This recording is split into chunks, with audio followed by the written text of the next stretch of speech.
இன்னைக்கான வீடியோவில் நாம் என்ன பார்க்க போகிறோம்னா சக்ரா டிசைன்ஸ் வச்சு எப்படி வந்து ஒரு டிசைன் மேக் பண்ணலான்றதை பற்றி தான் பார்க்க போகிறோம். ஸோ இது வந்து நான் ஒரு 25 கிராம் வந்து வாங்கியிருக்கேன். ஸோ இதை வச்சு நம்ம இன்றைக்கி எப்படி வந்து ஒரு டிசைன்ஸ் மேக் பண்ணலான்றதை பற்றி தான் பார்க்குறோம். ஸோ இதுக்கான நீடில் வந்து பார்த்திங்கன்னா சீக்வென்ஸ் நீடில் தான். ஏன்னா வந்து இப்போ நம்ம சக்ரா வந்து அந்த நீடிலில் வந்து லோட் பண்ண போகிறோம். நெக்ஸ்ட் பார்த்தோன்னா ஜரி த்ரெட். ஓகேவா? ஸோ இது என்ன காம்பினேஷன்ஸ் கலரில் உங்களுக்கு ப்ளவுஸ்க்கு வேணுமோ அதுக்கேற்ற மாதிரி நீங்கள் வந்து பை பண்ணிக்கலாம். ஸோ இப்போ பார்த்தீங்கன்னா இந்த 4 தான் நமக்கு தேவையானது. இப்போ ஒரு மார்க்கிங்ஸ் வந்து நான் பண்ணிக்கிறேன். ஏன்னா வந்து அப்போ தான் நமக்கு அந்த கரெக்டாக அந்த லைனில் பண்ணுறோம் அப்படின்றது தெரிய வரும். நம்ம வந்து லைனே ஒன்று ட்ரா பண்ணாமல் பண்ணோன்னா கண்டிப்பாக வந்து அப்வர்ட்ஸ் டவுன்வர்ட்ஸாக வந்து மாறி போக சான்சஸ் இருக்குது. ஸோ எப்பயுமே ஒரு லைன் வந்து நீங்கள் ட்ரா பண்ணி நீங்கள் ப்ராக்டிஸ் பண்ணுறதா இருந்தால் பண்ணுங்கள். இல்லை ப்ளவுஸ்க்கு பண்ணுறதா இருந்தாலும் மார்க்கிங்ஸ் பண்ண பிறகு வந்து நீங்கள் இதெல்லாம் ட்ரை பண்ணுங்கள். ஸோ இப்போ பார்த்தீங்கன்னா நான் ஒரு லைன் வந்து ட்ரா பண்ணிட்டேன். ஸோ இப்போ இந்த லைனில் என்ன பண்ண போகிறேன்னா ஆஸ் யூஷுவல் த்ரெட்டை வந்து ரோல் அப் பண்ணி ஃபிங்கர்ஸில் வச்சு லெஃப்ட் ஹேண்ட் வந்து ஃப்ரேம்க்கு கீழே அண்ட் ரைட் ஹேண்ட் வந்து நீடில் ஹேண்டில் பண்ணி அப்வர்ட்ஸாக வந்து ஃப்ரேமில் இருக்கும். ஸோ இந்த இது ஃப்ரேமில் வந்து நீங்கள் எப்படி வந்து லெஃப்ட் ஹேண்ட் வச்சு பண்ணுறீங்க, கீழே எப்படி த்ரெட் பண்ணணும் பிடிக்கணும் அப்படின்றதெல்லாம் வந்து தெரியலன்னா நான் சேனலில் வந்து அப்லோட் பண்ணியிருக்கேன் இதுக்கு முன்னாடி வீடியோஸ். ஸோ அதையும் வந்து நான் டிஸ்கிரிப்ஷனில் கொடுக்குறேன், பார்த்து தெரிஞ்சுக்கோங்க. ஸோ நெக்ஸ்ட் என்ன பண்ணுறோன்னா ஸோ ஒன்று at the left or at the right எண்டு இந்த இதுலேருந்து தான் நம்ம ஸ்டார்ட் பண்ணோம். ஸோ நான் வந்து பார்த்திங்கன்னா ரைட் ஹேண்ட் எண்ட்லேருந்து ஸ்டார்ட் பண்ணுறேன். ஸோ இப்போ என்ன பண்ணலான்னா ஒரு சக்ராவாக வந்து நம்ம நிறைய சக்ராஸ் வந்து நீங்கள் நீடில் லோட் பண்ணியும் வச்சுக்கலாம். இல்லை ஒன்று ஒன்றா கூட நீங்கள் லோட் பண்ணிக்கலாம். ஆர் வந்து சைட் பை சைடு வச்சுட்டு அப்படியே நீங்கள் அந்த கிளாத்தோடையே மூவ் பண்ணி கூட நீங்கள் பண்ணிக்கலாம். ஓகேவா? ஸோ இப்போ வந்து ஃபர்ஸ்ட் சக்ரா வந்து நான் வந்து உள்ளே லோட் பண்ணுறேன். ஸோ பார்த்திங்கன்னா வந்து லோட் பண்ணிவிட்டு இன்னொரு கார்னரில் நான் நாட் போடுறேன். விச் மீன் லாக் மாதிரி பண்ணி திரும்பி அடுத்த லூப் எடுத்து அதில் செகண்ட் ஒன் போட்டு லாக் பண்ணுறேன். ஸோ இது மாதிரி தான் கண்டினியூஸாக வந்து நம்ம பண்ணோம். ஸோ நெக்ஸ்ட்டு டிசைன் எப்படின்றத வந்து பார்க்கலாம். ஸோ இது பார்த்திங்கன்னா ஸ்லாண்டிங் சைடாக இருக்கும் எல்லா சக்ராஸுமே பார்த்திங்கன்னா. ஸோ நெக்ஸ்ட்டு பார்க்குறது வந்து எப்படி இருக்கும்னா எல்லாமே வந்து ஃப்ளாட் எண்டடாக இருக்கும். ஓகேவா? மேலே தூக்கிட்டு இருக்க மாதிரி இருக்காது. எல்லாமே அப்படியே ஃப்ளாட்டாக வந்து கிளாத்தோடு இருக்க மாதிரி இருக்கும். ஸோ இதுக்கும் அதுக்கும் ரொம்பவே டிஃப்ரென்ஸு. இதில் பார்த்திங்கன்னா பீட்ஸ்லாம் போட்டால் வந்து ஹாஃபாக தான் தெரியும். ஸோ அதில் பார்த்திங்கன்னா பீட்ஸ் வந்து நம்ம இன்பிட்வீன் கேப்ஸில் இன்சர்ட் பண்ணால் சூப்பராக தெரியும். ஸோ அது வந்து பாருங்கள் எப்படி இருக்குன்ட்டு. ஸோ இது ஃபுல்லாகவே முடிஞ்ச பிறகு நான் அது வந்து இப்போ ஸ்டார்ட் பண்ண போகிறேன்.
நெக்ஸ்ட்டு பார்த்தோன்னா வந்து அடுத்த ஒரு லைன் ட்ரா பண்ணிவிட்டு இப்போ ஃப்ளாட் எண்டட் சக்கரா எப்படி லோட் பண்ணுறது பற்றி தான் பார்க்க போகிறோம்.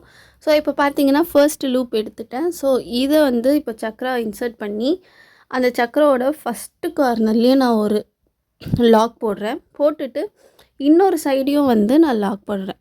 ஓகேவா? ஸோ மேலே இருக்கிறதுக்கும் இதுக்கும் பார்த்தீங்கன்னா நிறைய டிஃப்ரென்ஸ் இருக்கும். நான் அது ஒரு சைடு தான் லாக் போட்டிருப்பேன்.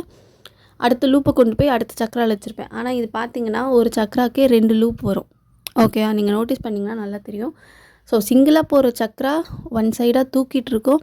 டபுளாக போடுற சக்கராக்கு லூப்ஸ் பார்த்திங்கன்னா ஃப்ளாட் எண்டடாக சக்கரா இருக்கும். ஓகேவா? ஸோ இதுதான் வந்து ஒரு ஃப்ளாட் எண்டுக்கும் ஸ்லாண்டிங் சக்கராக்கும் வித்தியாசம். ஸோ இந்த ஃப்ளாட் எண்டட் கேப்ஸ் இருக்குல்ல, இன் பிட்வீனில் சர்க்கிள் இருக்குல்ல, அந்த சர்க்கிளுக்குள்ளே வந்து நீங்கள் ஃபில் பண்ணலாம். குட்டி சுகர் பீட்ஸ் இல்லைனா வந்து ஒரு ஆன்டிக் பீட் இல்லை கலர் பீட்ஸ் எது வேணால் வந்து நீங்கள் லோட் பண்ணலாம். ஸோ லோட் பண்ணிங்கன்னா சூப்பராக இருக்கும் பார்க்குறதுக்கு.